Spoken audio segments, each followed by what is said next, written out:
છે કે વિધાનસભાની અંદર બહુમતી ભાજપની છે, પણ સડક ઉપર સમાજમાં બહુમતી ચૈતર વસાવા અને આમ આદમી પાર્ટીની છે. એમ ઈચ્છે છે કે આદિવાસી સમાજનો યુવાન હોય તો મજૂરી કરવો જોઈએ.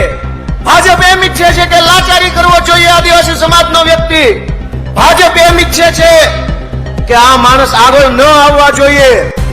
પણ તમે બનાવેલી, તમે જેને આશીર્વાદ આપીને મોટી કરી છે આમ આદમી પાર્ટી, અરવિંદ કેજરીવાલ ઈચ્છે છે કે આદિવાસી સમાજ પૂરા આત્મવિશ્વાસ અને આત્મગૌરવ સાથે જીવવા જોઈએ. વખત વિસાવદર વાળી કરી છે અને હવે આપણે બધાએ આખા ગુજરાતની અંદર વિસાવદર વાળી કરવાનો સંકલ્પ લઈને અહીંથી જવાનું છે. ભારતના સંવિધાનને માનનારા લોકો છીએ. ભારતનું સંવિધાન અમને તાકાત આપે છે અને એ તાકાતનો ઉપયોગ હવે તો આવતી ચૂંટણીમાં કરીને બતાવીશું એવો સંકલ્પ દોસ્તો અહીંથી આપણે લેવાનો છે. નમસ્કાર, આવાજ જનતા કીમાંથી હું દતેશ ભાવસાર. હાલમાં જે ગુજરાતનો વાતાવરણ દેખાઈ રહ્યો છે, ગુજરાતના વાતાવરણમાં વિસાવદરની જીત બાદ આમ આદમી પાર્ટીમાં જે નવો ઉત્સાહ જોવા મળ્યો છે અને વધારામાં આમ આદમી પાર્ટીના જે સુપ્રીમો છે અરવિંદ કેજરીવાલ, એ પણ વખતો વખત ગુજરાતના પ્રવાસે આવી રહ્યા છે. ક્યાંક ને ક્યાંક એ નવી ક્રાંતિના એંધાણો દેખાઈ રહ્યા છે અને જે એમની સભાઓ થઈ રહી છે એ સભાઓમાં પણ હજારો લાખો સંખ્યામાં લોકો આવે છે. હવે આ જે સભાઓ થાય છે, આ જે બધે એક્સરસાઇઝ થાય છે, એ મતમાં પરિવર્તન થાય છે કે નહીં એ તો આવનારા દિવસોમાં ખબર પડશે. તો હવે શું ગતિવિધિઓ થઈ રહી છે અને આમ આદમી પાર્ટી કેટલી આગળ વધશે એ બાબતે આમ આદમી પાર્ટીના મહિલા નેતા આપણી સાથે છે અંકિતાબેન. અંકિતાબેન, સ્વાગત છે તમારું. અંકિતાબેન, વિસાવદરની જીત બાદ આમ આદમી પાર્ટીમાં એક નવો ઉત્સાહ જોવા મળ્યો છે. શું લાગે છે હવે આખા ગુજરાતમાં લોકો કહેતા થઈ ગયા છે કે અમારો કામ નહીં કરો તો વિસાવદરવાળી થશે? જી, ગુજરાતના એક એક ખૂણામાં હવે લોકો વિકાસના વીને બદલે વિસાવદરવાળીના વીને ટ્રેન્ડ ચલાવી રહ્યા છે. એટલે ગુજરાતનો એક એક ખૂણો હવે વિકાસને ભૂલી અને વિસાવદરવાળી તરફ વળી ગયો છે. અને અમે ખૂબ આશાસ્પદ છીએ કે ગુજરાતના એક એક ખૂણામાં, એક એક જિલ્લાને, એક એક વિધાનસભામાં વિસાવદરવાળી કરવા માટે જે આમ આદમી પાર્ટીના કાર્યકર્તાઓને પદાધિકારીઓ તો છે, પણ સાથે સાથે ગુજરાતની જાગૃત થયેલી જનતા પણ છે, જેની માટે ગુજરાતની જનતાને હું અહીંયાથી અભિનંદન પાઠવું છું કે હવે વિસાવદરવાળી એટલું ટ્રેન્ડ થવું જોઈએ કે 2027 સુધી તમારા જેટલા ન થયેલા કામો છે ને એ થઈ જાય અને પછી પણ તમે એમને સત્તા ન આપો, પછી પણ વિસાવદરવાળી કરીને દેખાડો.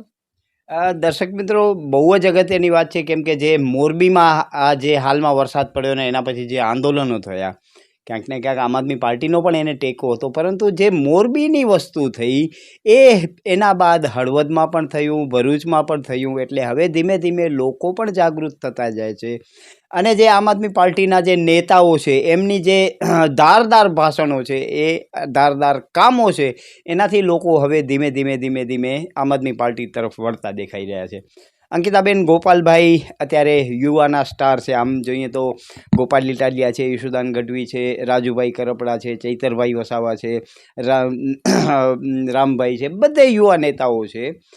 તો એ ગોપાલભાઈએ આજે બધે યુવાનોને આહ્વાન કર્યું કે યુવાનો હવે રાજકારણમાં આવશો ત્યારે જ રાજકારણ બદલશે. શું તમારું માનવું છે? યુવાનોથી રાજકારણ બદલશે કે આ નવું રાજકારણ છે એ ટ્રેડિશનલ રાજકારણને જાકારો આપશે? જે નવું રાજકારણ છે ટ્રેડિશનલ રાજકારણને જાકારો આપશે, સાથે સાથે એ નવું રાજકારણ કરશે કોણ? પેલું કે ને કે જે જૂના જેને કહે ને કે પીઢ પોલિટિશિયનો છે, જે નેતાઓ છે, જે જૂના નેતાઓ છે, એ તો જૂના ઢબની જ રાજનીતિ કરી રહ્યા છે. એ રાજનીતિ એક જ પ્રકારની છે કે જેમાં કામ કરવું નહીં, કામ કરવા દેવું નહીં અને પોતાનું કઈ રીતે કામ કરાવવું અને કામ કઢાવવું અને પોતાનું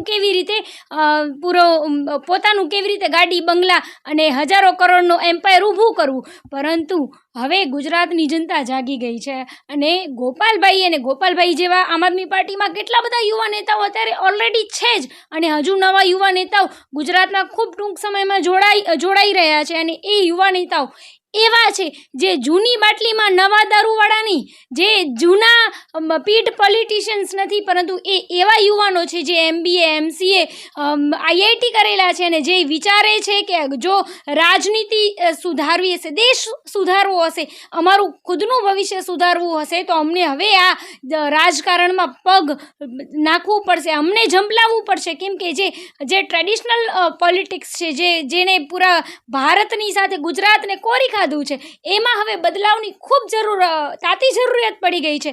અને 2027માં અમે ખૂબ આશાસ્પદ છીએ કે પરિવર્તન 100% આવશે અને વિસાવદરવાળી પૂરા ગુજરાતમાં એ જે ગુજરાતના જે એ યુવાનો છે, જે યુવા નેતાઓ છે કે જેની વિચારસરણી એ ગુજરાતને આગળ લઈ જવા માટેની છે, જેની વિચારસરણી એ પોતાનો પરિવાર આગળ વધે કે પોતે એકલા આગળ વધે એ નથી, એવા ક્રાંતિકારી યુવાનો આવનારા સમયમાં 2027માં ગુજરાતના એક ખૂણામાં ચૂંટણી લડશે અને લડશે, એ માત્ર લડશે નહીં પરંતુ સાથે સાથે જીતશે.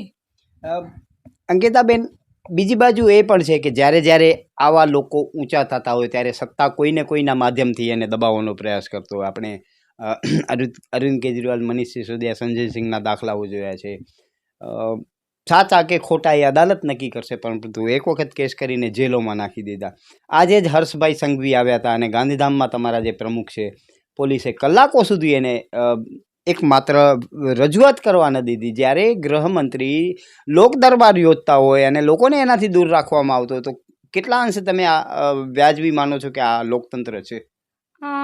હર્ષભાઈ અને હર્ષભાઈની પોલીસનું એક જ કામ છે, એ છે જે અવાજ ઊભો થાય, અવાજ ઊંચો થાય એને દબાવવું, કેમ દમનકારી નીતિ. અને જ્યારે આજે ગાંધીધામ ખાતે હર્ષભાઈએ જાહેર કરેલું હતું કે અમે લોક દરબાર યોજી રહ્યા છીએ, તો લોક દરબારમાં જો તમારી 56ની છાતીમાં એટલો એ હોય ને તો એ લોક દરબારના બળગા ફૂંકાય. જો તમારામાં જવાબ આપવાની તાકાત જ ન હોય ને તો લોક દરબારના નાટક ના કરાય. જ્યારે એક અમારી મહિલા નેતા આવી અને તમને સવાલ પૂછવા માંગે છે, તો હર્ષભાઈ મારે તમને આ માધ્યમથી પૂછવાનું થાય કે એવો તે કેવો તમને ને તમારી આ પોલીસને ડર હતો કે અમારા આમ આદમી પાર્ટીના મહિલા નેતાને અને સાથે અમારી આમ આદમી પાર્ટીની ટીમને એક જગ્યાએ નહીં, દતેશભાઈ ગાંધીધામ સાથે એના પછી મોરબી જવાના હતા, ત્યાં મોરબીમાં પણ અમારી આમ આદમી પાર્ટીની ટીમને એમણે નજરકેદ કર્યા, ધરપકડ કરી.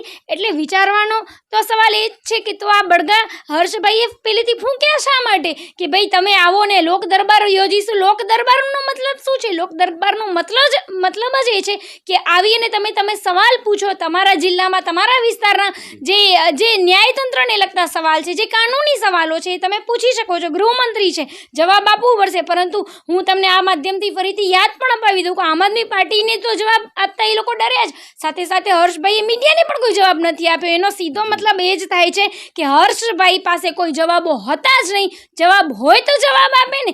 એટલે એથી બચવા માટે મીડિયાથી દૂર રહ્યા અને આમ આદમી પાર્ટીના જેટલા પણ નેતાઓને જે ટીમ મળવા ગયા એમની ધરપકડ કરી અને એમને નજરકેદ કરીને 3 કલાક સુધી બંધ કરીને રાખવામાં આવે, નજરકેદ રાખવામાં આવ્યા. એટલે હર્ષભાઈ આજે 56ની છાતીની વાતો તમારા જે સરદાર કરતા હોય ને, તો હવે એ 56ની છાતીઓ બધાએ જોઈ લીધી છે, તમારામાં પણ જોઈ લીધી છે કે લોક દરબારના બળગા ફૂંક્યા ને તમે શું જે પ્રજા છે કચ્છની અને અમારા ગુજરાતની ભોળી પ્રજા છે એને હવે તમે વધારે મૂર્ખ નહીં બનાવી શકો.